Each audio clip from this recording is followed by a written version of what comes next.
Hi, this is Ben Burt from Exeter, New Hampshire, and I play at Apple Hill Golf Course. This is Golf Smarter, episode 958. Everything's conceptualized, and then this machine poops it out, and we turn it into a putter. It's pretty sweet. The rest of the stuff is all actual production manufacturing. These machines right here are like itty-bitty tiny little versions of that. This is actually a 5-axis CNC. These little guys enabled us to go from when you first met Bill to actually being able to produce these somewhat consistently. So, I mean, you remember you were there in the early days, right? When you get putters, and you know how they all kind of felt a little different, you know, even though they were supposed to basically be the same, and this one's heavy and this one's light, whatever. Because where we located the hole, if you miss it by a 10,000th of an inch, the putter's going to be 20 or 30 grams lighter or heavier, depending upon what we need in order to get it balanced. When we found these things, it enabled us to drill holes precise enough to actually start making them consistently and fast. So that was a very, very big deal for us.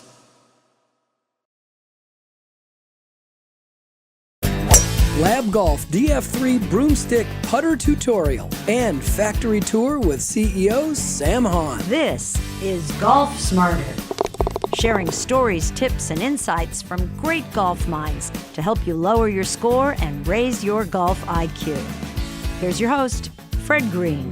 Well, let me make a quick setup for today's episode. What you're about to hear is the audio from 2 new videos that also live on our YouTube channel at Golf Smarter.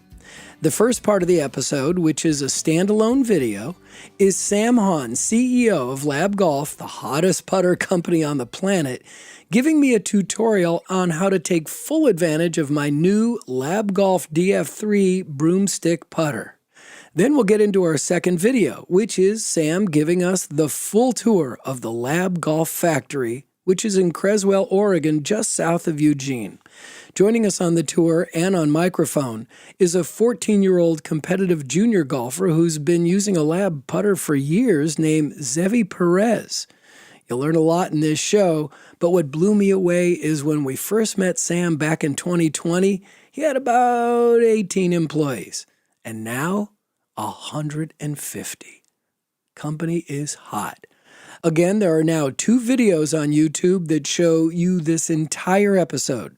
So let's get started with Sam teaching me how to use my new putter. I'm here with Sam Hahn, CEO of Lab Golf, and we are on the practice putting green today because I am now starting to use a DF3 Broomstick putter, and I have no idea how to do it. Although it's a good idea for me to do this because one thing I have noticed in my putting, and it's improved vastly since I use the Lab Golf putter, but my left hand gets in the way. If I'm pulling, I'm pushing, it's always my left hand that does the bad work. So I thought, okay, if I can just eliminate my left hand, and the broomstick would help that. And so you're absolutely spot on, and apropos of that, I mean, I tell people my favorite thing about brooms is that it is a closer relationship to virtually every other kind of precise action that we do. You would never use your left hand to write if you're right-handed. Right, exactly. You know, you're never going to throw a dart with 2 hands. And a lot of these actions that we try, particularly in golf, where you do need to, you know, both hands to, you know, we have this illusion of needing both hands to steady the instrument. They're in conflict a lot of times. They work differently, they think differently. So broomsticking is beautiful because, yes, your left hand is there to support, you know, the top of the club. But other than that, this is ball rolling. Right. You know, this is just rolling it with our right hand. But you can't do side saddle. Well, you can. You can side saddle this way. Right. But you can't do it this way. Okay, you can't do it polo. Correct. Croquet. Yep. They were a little worried about Sam Snead winning a couple Masters into his 50s, so they outlawed that. So let me ask you this. Does it make you nervous at all that they're going to start winning on the professional tours? They're going to go, yeah, you know what? We can't do that. I mean, it doesn't make me nervous. I mean, a broomstick, we probably sell more broomsticks than just about anybody else, but it's still not like this enormous part of our business. No, but your science behind it. Oh, no, I wouldn't know how they would. I don't know what rule they could write. I mean, we thought about it, you know. Good. I mean, like, it would just be. It scares me. Yeah, it would be an interesting rule. Yeah. So no, I don't have any concern about that because it's still putting, man. I mean, you still got to read the putt, you still got to pick a line, you still got to do all the stuff. All right, so we have a tee time coming up. So let's get a tutorial here. Yeah. So I as soon as I got this, I went out. I have a practice putting green, but I went to the local course and I went on the practice putting green there, trying different things, recognizing different things about my stroke, where my hands go, if my hands go. I don't know. So I was just hoping you could show me what absolutely. to do. So the good starting place, in my opinion, is kind of seeing the spectrum between what I consider to be the two, kind of opposite ends of it. Bernhard Langer at one end, Adam Scott at the other. So these guys are both prolific, putters with their broomstick putters. Right. Bernhard is about 5'8". Uses a 47-inch putter, sometimes 48-inch putter. Stands virtually straight up. Wow. This arm is pretty close to his body. The forearm can't touch the ribs. Right. That's part of the anchoring. So he's close, but not that close. And then his whole stroke is driven just by the right arm. And yeah, his shoulders will move, but he's not moving them, if that makes sense. They're along for the ride. On the other side of the spectrum, you've got Adam, who's, bent over quite a bit, really framed up, elbow out to the target, and he's using his back and his core to move the putter. And so, and then, I'm kind of somewhere right in between, personally. And so messing around with both sides of that equation is important.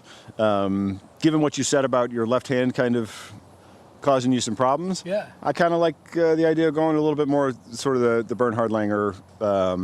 And so what we're going to want to do, first thing with the left hand, you can put your thumb on top. Most people do. Some people do it like this. One of our CGO, Ryan, who you met, he does it like this. However, what's really important is that these three fingers stay pretty relaxed. These three? The bottom ones. So it's like this. Ah, okay. Because we don't want to have to move. We don't want the wrist and forearm and all that to have to move with it. We want kind of just a single axis point here. So, right, so nice and light with the three fingers. The classic pendulum. Exactly. Right?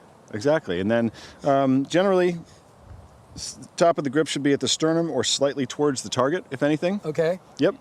Ball position is going to be forward because of the onset head there. And I'm used to the forward press since I've been using your putters for 4 or 5 years now, but this isn't relevant. Yeah, correct. Okay. And then the next thing you got to figure out is that left hand. Let's make sure, like I said, let's make sure we get this hand either on that plaque or this side of it. We don't want it back. Okay, here. Yeah, exactly. So you can scoot your ball forward too. It'll probably help you get there. Okay, and I was finding when I was practicing that unlike what I was doing with my regular size DF3, that the ball was just inside my foot. Yeah, you can. As far forward as you're comfy. Okay. Yep. Yeah, that looks pretty good there. Let's get that. Yep, there you go. Get that hand forward. If your mic's in the way, we should probably move it so you can putt properly here. For you should probably, because it looks like you have some tendency to get it too far back.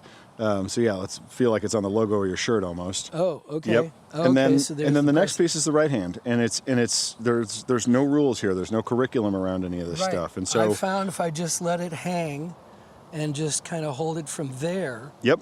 And then, of course, don't sole the putter. Just have it off the ground a 1/4 inch. Because when I soled it, I felt it drag and then it turns. So the reason that was happening is because of that top hand, which again is creeping all the way back behind the other side. So, because if you think about it, you're leaning the shaft back. The putter wants to go down into the ground. If the putter's forward, it's going to come off the ground. Yep. Okay. So yeah, that's going to be key for you, and we might want to get you a little shorter one. Mm-hmm. I think that's going to make it easier. So this one's a little shorter. We can figure that out. Yeah. What was interesting is when I looked at the videos. Yeah. When I looked at the video online about fitting for the broomstick, you were like, it's not a whole lot. You don't have to send us a video.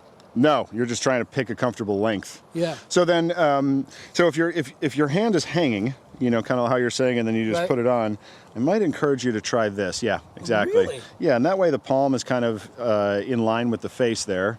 And now all you're going to do is you're just going to push your palm at the hole. Pow. There you go. Yeah, and the first thing I noticed is the weight difference. Yeah, they're significantly heavier, and significantly yeah. heavier. So at first, people tend to sort of, because of the weight, they end up kind of falling inside. The weight of it just falls this way. So at first, I tell people to kind of almost feel like the putter moves outside and shut, like feel like you're kind of doing that at first, and you won't be. Yeah. But that's kind of the early feel. One thing I need to do is get my left hand a little farther forward. Yes, right? much further forward. Much further forward. Yep. Yeah, and for you, I mean, I see, because I've just been seeing you. all the way over here. I think that was a product of this putter just being a little long for you. Oh, there you go. okay. That's much better. Good. Bought a Mez one for a friend for his birthday a couple years ago. He absolutely loves it and changed his game dramatically. But There you I'm really partial to the DF3. Oh, it's a great putter. It's a great We'll get putter. It this one. feels so much different than the 2.1. Oh, yeah. So, It was immediate. And I know how you feel, but as one guy on YouTube, an Englishman on YouTube, called it a gimme grabber. yeah. It's like, I'm in. This piece here is Oh, it's pretty nice. It's so cool. It's so cool. All right, up left here. And so this is a little shorter.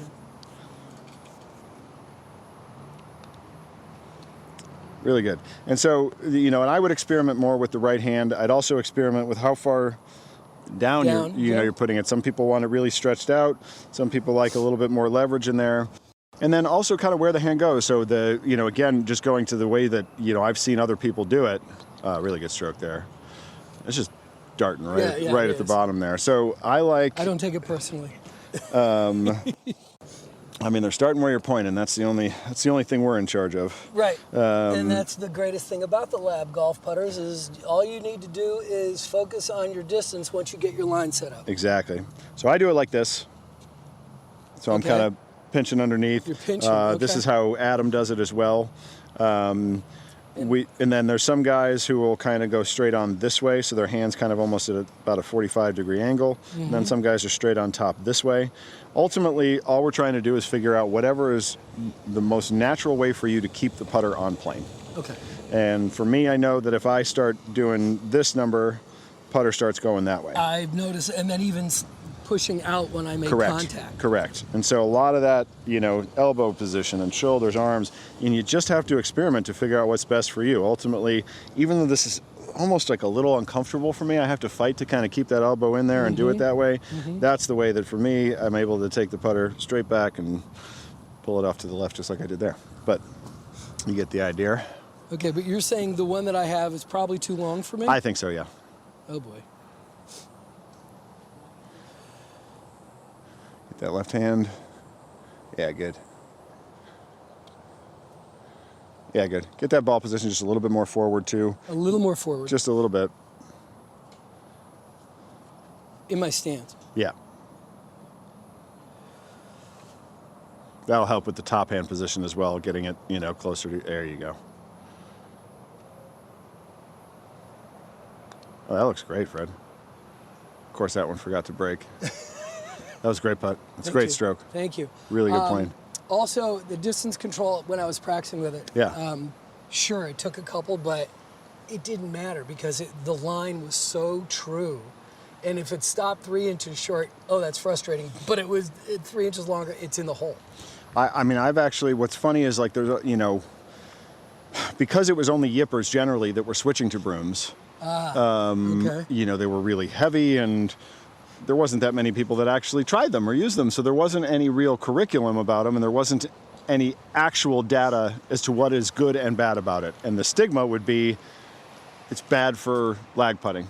And they're bad for short, nuanced putts. My experience in watching people go into them is the exact opposite. Their speed is the first thing to improve. And that's because now this method is like we were talking about before, a one-handed motion where you wouldn't have to think about how hard to toss this ball to get it to go near the hole. And how many times have I not only shared it because what I've learned on the podcast, but do it myself when I'm chipping, standing there going, exactly. What does that feel like? And that's this, what you need to bring to the shot. Correct. And with a broomstick, it mirrors that more than with a conventional putter. So yeah, speed is not a thing, and the weight of the head controls it for you, and it's nice and easy.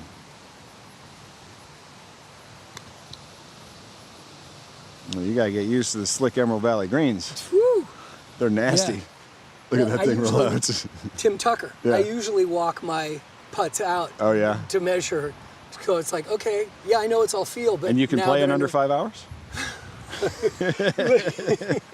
Yes, I can. But I can't. I need to know what my distance is. I walk it off when someone else is putting. Sure. That wasn't nice, Sam.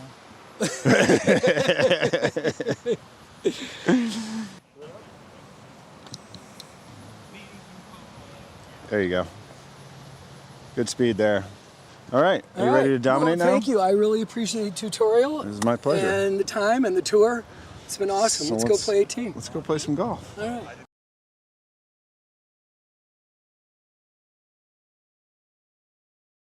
Cool. Well, let's do this thing. All right. So yeah, this is all admin stuff over here in this bay. So you still have more room to grow.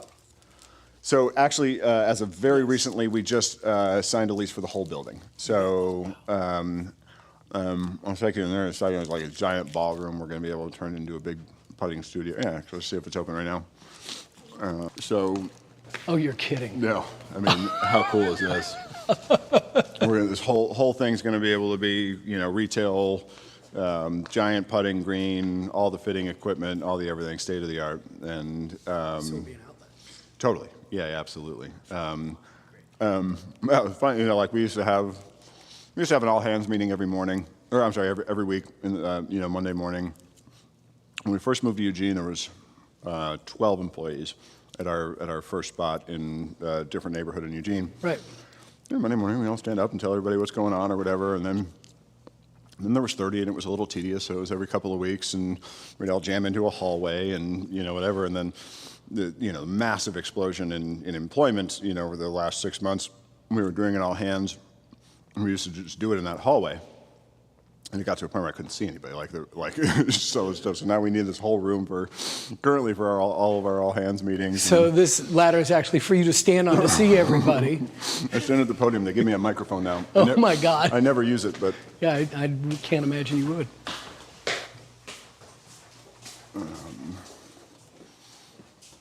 but yeah. So wait, is this your new secret weapon putter that you're designing? That's what I thought. This is Gavin handles maintenance for the whole Good to meet building. you, Gavin. Fred Green. Nice to meet you. Good to meet you too. Fred and Zevi, who's Hello, been sir. using our Pleasure putter to meet since you, he was. sir.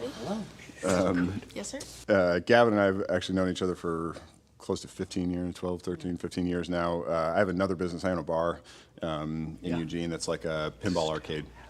And what's that? You still have it. I do, unfortunately. You want to buy it? Not looking for that market. And Gavin, in addition to being probably the best pinball player you've ever met in your life, also used to work on them. So he and I opened that place up together. Oh, wow. Yeah. Can't get away from it. Yeah. Very nice. So you must very be able to nice. read greens really well if you're good at pinball. Possibly, yeah. We'll see. I don't know. It's all English and spin. It's the Yeah, same exactly. thing. If greens had schematics, then yes. They do. They do. They do. They There's do. There's green books now. Yep. But you know how like the rest of us play pinball, and it's like the whole object is just not to let it go down the hole. We don't actually consider that you can hit a target intentionally, with a pinball. Wait, Like, you talking about golf or No, pinball? pinball. Golf. Same thing. difference. We were able to actually build a community, beyond just being a bar. There's the local community, but also a larger pinball community Yeah. at hand too. Oh, I bet. Tournament players, and it goes on to national, international championships and stuff. So it's been a The while. beauty of being in a Gavin's- college town. He was the only one that can. Very few people in the world can still repair the old electromechanical ones, like with Nice. the actual scoring reels and Yeah, stuff yeah. like that. You wouldn't know anything about this, but he probably does. Yeah, And, yeah. and yeah, exactly. yeah. So we have all those games still, and consequently, people come from all over the country to check them out and everything. So. Yeah, a lot of fun. Sweet. Cool. It's great to In meet you. there Nice is to meet just you. more luck. office space. That's where the whole customer service team, all the remote fitters, all the folks that face-to-face deal with the company are all stacked up in there for now. But yeah, we're going to start building out this whole hallway and stuff with offices, and we just signed included rights to that lot over there. So with the What's growth the plan, idea? at some point we'll start building Construction? About a year, we'll start building a new building. And, Okay. There's a lot of people I saw on the Live Tour and PGA. They're all using Lab Golf now. Tons, dude. We had 16 putters in play at the the senior U.S. Open.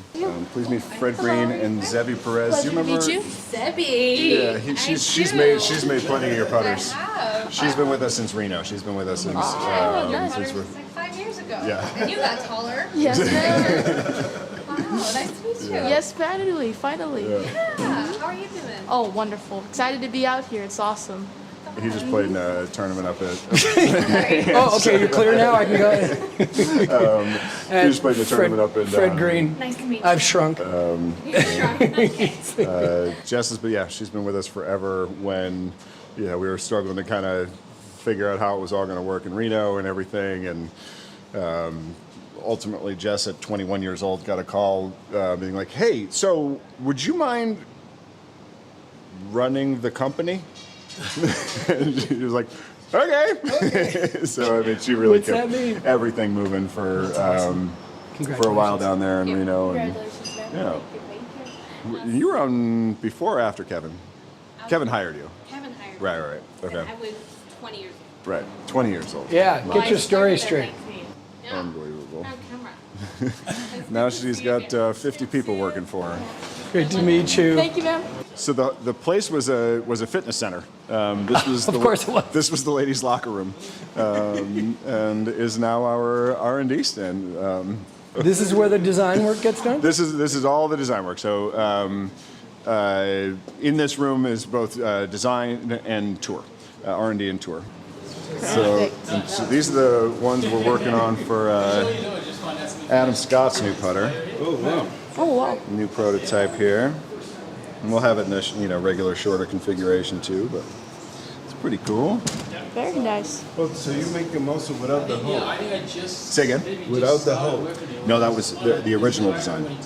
And then, so this would have been I think we ended up with 80 different versions before we ultimately settled on the one that we released. This would have been, let's see actually. Wow. Let me see if Kevin's in. Hi. Fred. Liam Green. Bedford. Liam. Pleasure to meet you. It's great to meet you. After hearing your voice so much on the podcast with Fire Pit, with Matt Janella. Yeah. That was so much fun. We just drove up from Northern California yesterday. Okay. And listened to the entire series the whole time. How was it? It's the second time I've listened to it. Nice. Now it's research. Usually all you're doing is just find out some information, some tidbits for while you're here. Right. That's it. Right. No, first time I had Sam on my podcast was 2020 or 19. Yep. So I've been obsessed with the putters. I think I just started working there when he was on it, because I remember when he told me about it, because when I was living in Australia, before I came out in 2018, there wasn't many golf podcasts around. And I remember when I was a cabinet maker back in Australia, working for my dad, and when I used to go install, I listened to Golf Smarter. Thank you. That was what I would do. So when Sam reached out and was like, "Hey, I'd love you to look up with this guy," and I was just like, "You don't need to give me any introduction." Oh my God! So it was really cool. I'm flattered. Thank you so much. No, it's That's awesome. amazing. It's awesome. I'm It's so still cool. around. How many episodes now? This week was 956 of a weekly podcast. Yeah. I've got 1,000 in sight. Yeah. I mean, it's just around the corner. Yeah. Well, 19 years of doing. I started this a year and a half before the iPhone came out. That's what I mean. You were the only guy back in the day. I really was. Yeah. I really was the only one. Podcasts were cool. Well, they are cool now. It's pretty Exactly. amazing. People are like, ooh, you podcast. Yeah. Been doing that for a while. I mean, that's like the common thing. What TV shows, what podcasts do you listen to these days? Exactly. Exactly. It's awesome to have you. I'm excited about it. Well, thank you. Cool. Thank you. I'm just so excited. Every year? You were a B2 guy for a long time, weren't you? That was kind of cool, huh? Yeah. We made that for Nota Begay. Oh, really? Is that when you use a two-side putting? So that's what these are. Matter of fact, feels really good. Sometimes. Really? Is for switch hitters? Yep. Wow. Sometimes he'll go to a Let's see if I tournament can make whip. Putt left-handed. and no, and he used still the copper. The B2. Nope. Yeah. B2. That's him. That was his design. Zebby, this is Liam, man. I don't know if you guys actually shook hands yet. No, sir. There he is. How you doing, sir? pleasure to meet you. Pleasure to meet you finally, sir. Miguel. Nice to meet you, Miguel. So Liam's the one that's been building your putters for the last 2 years. Awesome. Year and a half, Yes, 2 sir. years, something like that.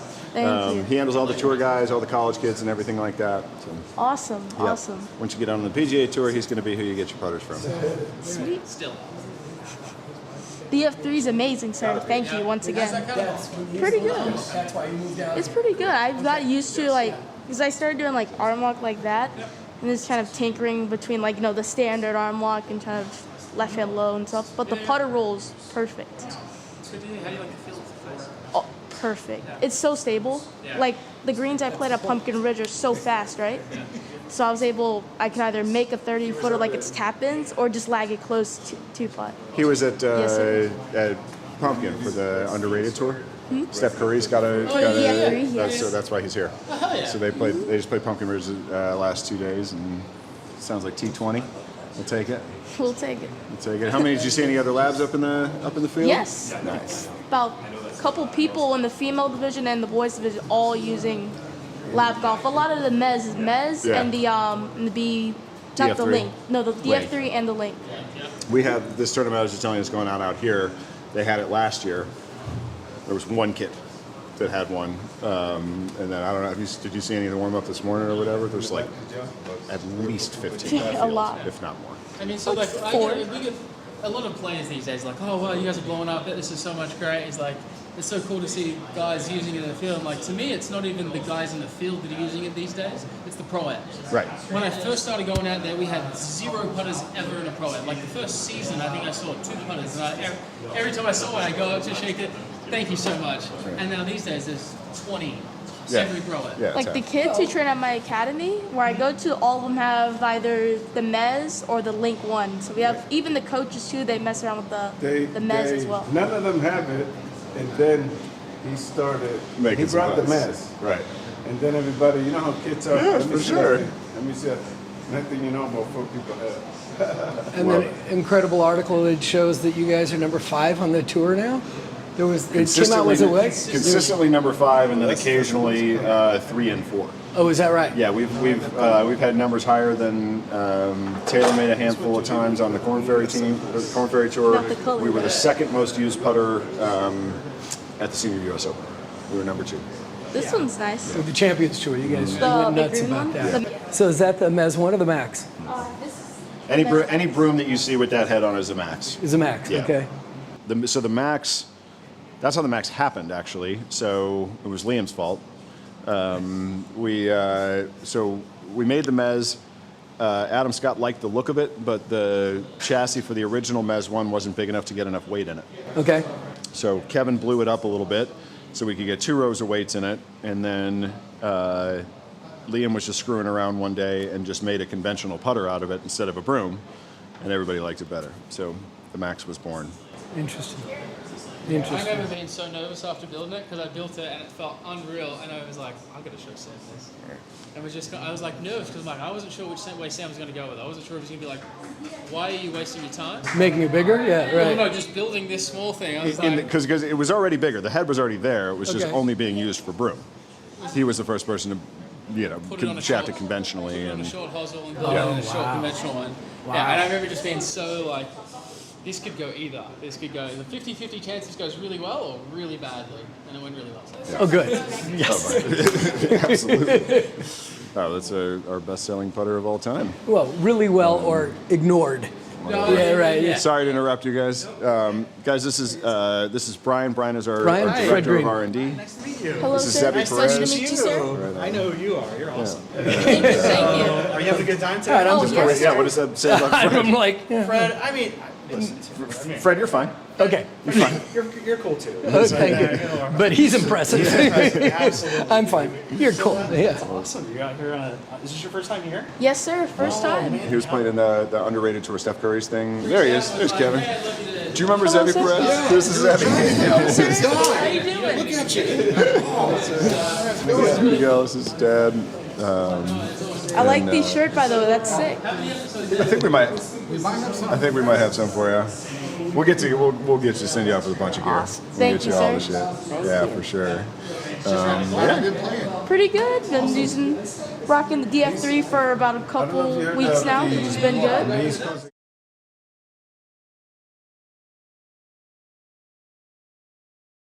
Let me I'll take you guys kind of through the general process real quick. So we'll go in Kevin's office because Kevin's office is way cooler. So like I mentioned, this was a health club, is what this part of the building was. This was the sauna, and that is now Kevin's office. Go ahead and take a peek in there. Oh, that's hilarious. And that's where all the original prototypes are, and so all the drawing and everything gets done. Concepts are done here, plans are made here. So after we've got pretty robust process involved in approving drawings and kind of figuring out which direction we want to go on design. But the coolest thing that happened in the last few years when we moved into this building is that we had enough space for our own machinery. So as soon as we've got, a design that we want to try, we go into this room. So as soon as we got this machine right here, our lives changed instantly. So this is what enables us to go from napkin drawing to actually, having a putter that we can touch. So it's a 5-axis CNC machine. Our machinist is currently out, but Kevin does a lot of this work here. Wait, you mean to tell me after the logo debacle, you're still doing the napkin designs? Absolutely. That's how all good things start. And it wasn't a debacle. I want to see that logo. I want to see that logo. I just was looking through my pictures and found it, and I sent it to Sarah. There it is. That's the original lab logo. That's the ball sack. That's close. Everything's conceptualized, and then this machine poops it out, and we turn it into a putter. It's pretty sweet. The rest of the stuff is all actual production manufacturing.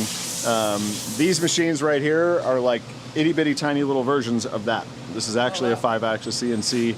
These little guys enabled us to go from when you first met Bill to actually being able to produce these somewhat consistently. So, you remember you were there in the early days, right? When you get putters, and Yes, sir. they all kind of felt a little different. Yes. Even though they were supposed to basically be the same. This one's heavy and this one's light and whatever. It was because where we located the hole, if you miss it by a 0.010 of an inch, the putter's going to be 20 or 30 grams lighter or heavier, depending upon what we need in order to get it balanced. When we found these things, it enabled us to drill holes precise enough to actually start making them consistently and fast. So that was a very, very big deal for us. So this is another 5-axis CNC machine. So you could still only make one club at a time. So this machine here is so big, and you can see we can load in, 50 mez heads. So we're not actually milling the heads here.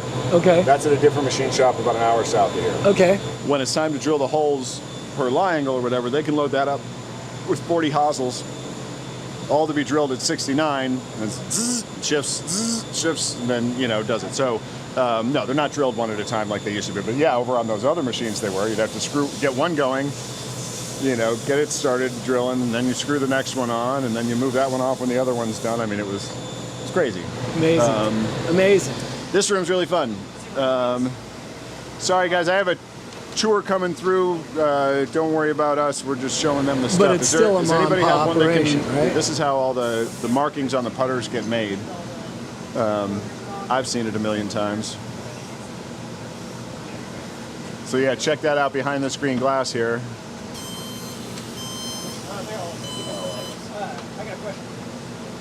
And that's it. That's how we do all the markings. It's not paint fill. It's not milled on there. It's literally burnt with a laser beam.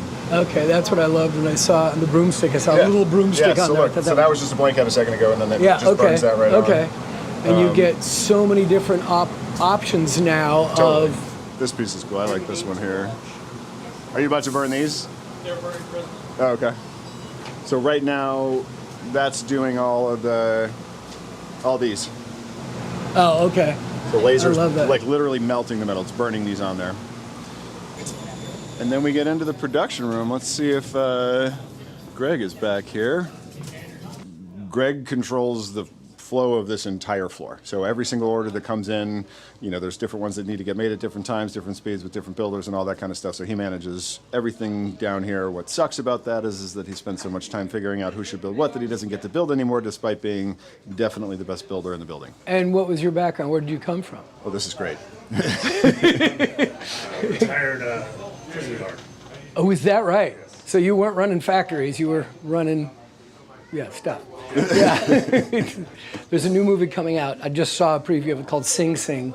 It takes place at Sing Sing, and it's about the RTA, which is the rehabilitation through the arts. Phenomenal. Don't miss it. That was pretty much what he did. He was all about arts. He was constantly working with the inmates and drawing pictures and Rehabilitating. yeah. Doing Some languages. right.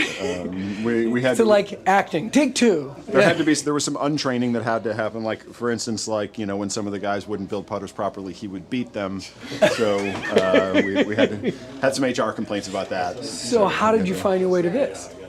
After I was, Well, you were retired. yeah, I was forced to medically retire and moved Okay. up to Reno. And was working in a casino as doing liquor control, and was just bored to death with it. And scrolling through Craigslist job listings and Really? saw an ad for a club builder. And so And were you a golfer? I've golfed my entire life, just not. I'm nowhere near avid or any good. But you've been playing your whole life. Yeah, not. And were you a club geek or No. just played golf and didn't? My clubs are Big Berthas from early 2000s. Oh wow, Sam. I'm. He knows he can have whatever he wants. He puts. I don't get out there enough. I literally maybe play 3 times a year. So Most golf instructors are the same thing now. I enjoy it when I do get out there. It's just time consuming and I'm kind of busy. He's also like ridiculously clutch. When he does get out and play, like we do these company scrambles, we had a putting contest, the dude has an uncanny ability to show up, and I assume you probably don't play as much because then your odds are going to get reduced as far how often you can show up as clutch. But yeah, Greg's a man. He runs the whole show down here. And It's great to meet you. Pleasure to meet you, Congratulations. sir. Nice to meet you too. Right on. Keep doing what you're doing. Yes, sir. Let's keep at it. Yeah, Greg's a man. Yeah. I mean, he literally was like hired to do a half a. It was a part-time employee. Just wanted to come in and shaft some putters, and then now runs the show. So yeah, so every putter ends up with a build sheet. So the order comes in.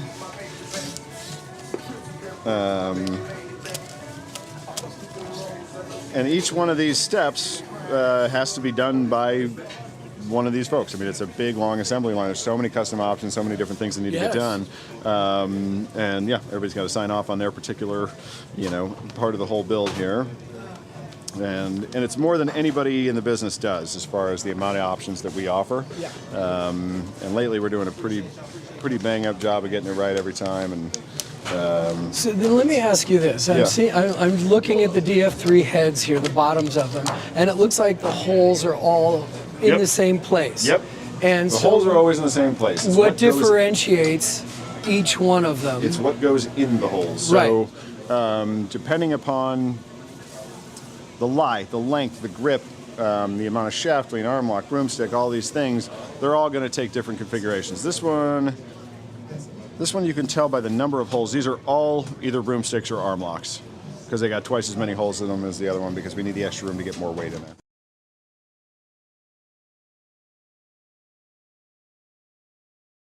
So yeah, so after every putter's built, now it goes through a very stringent QC process. So all these tables out here are just to check putters. That's it. Everyone that goes out. Every single putter goes through. Actually, multiple people because we had some when we started doing really high volume, the monotony of going we were starting to miss some stuff. So now 2 people need to check it and cross-check each other. And so how many people do you have doing QC on every? That's a good question. How big is the QC department right now?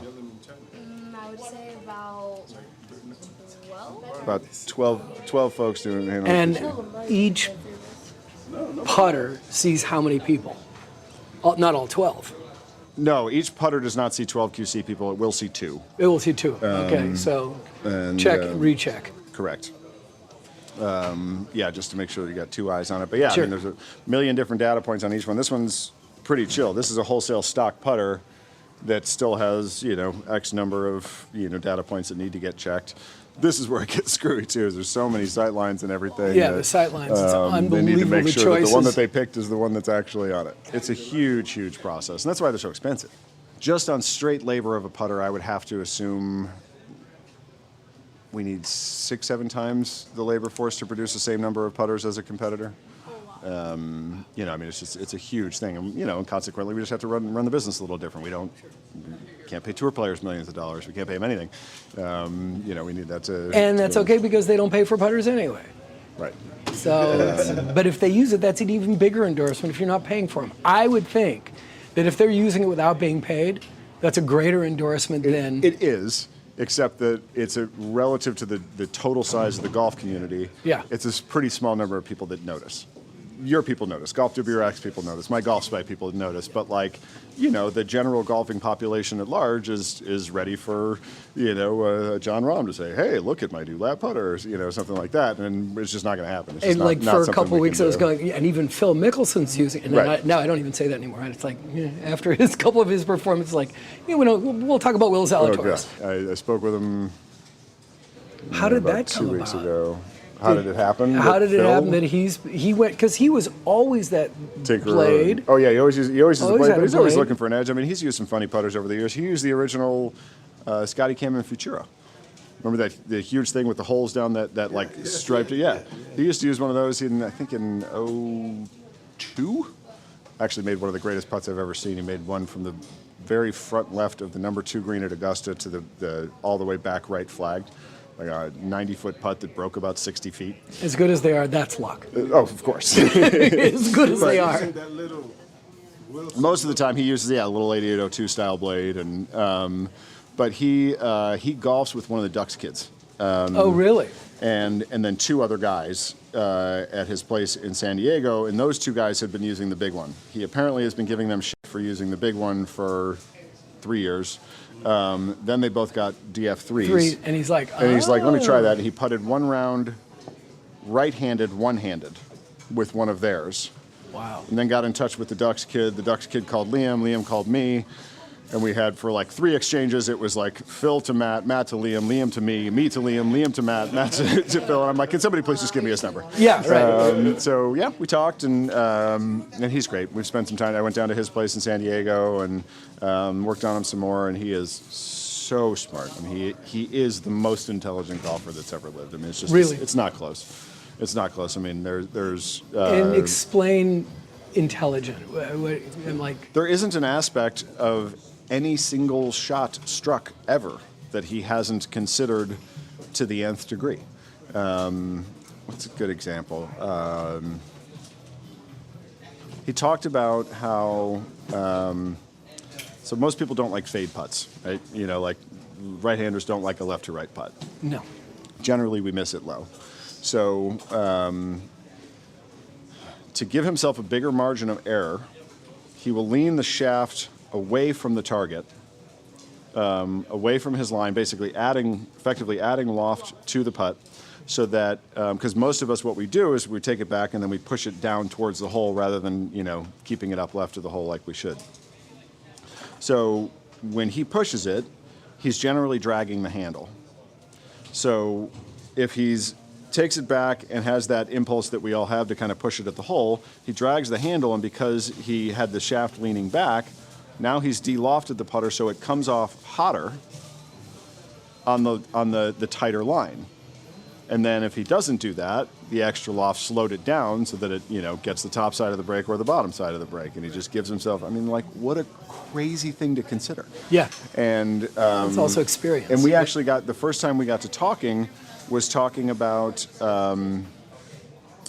what I consider to be one of the best putts hit in competition history. So on the 71st hole at the PGA Championship at Kiowa, where he won, I don't know if you remember, but he inexplicably had been putting conventionally. He had his tiny little blade that he was using all week, and inexplicably went to the claw on this 4-footer for par that he had.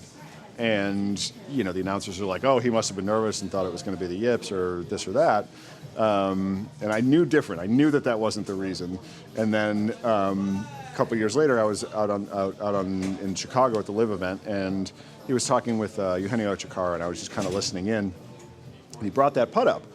And he saw me kind of perk up and listen. Right. He's like, you know that putt, huh? I was like, I definitely know that putt. And the reasoning was that the ball had come to rest in like a tiny little depression. Oh. And when he grips it with the claw, the putter has more loft on it at impact. And so he utilized the claw to get it to rise up out of that tiny little depression, rather than if it had hit it, could have squirted in any different direction or whatever.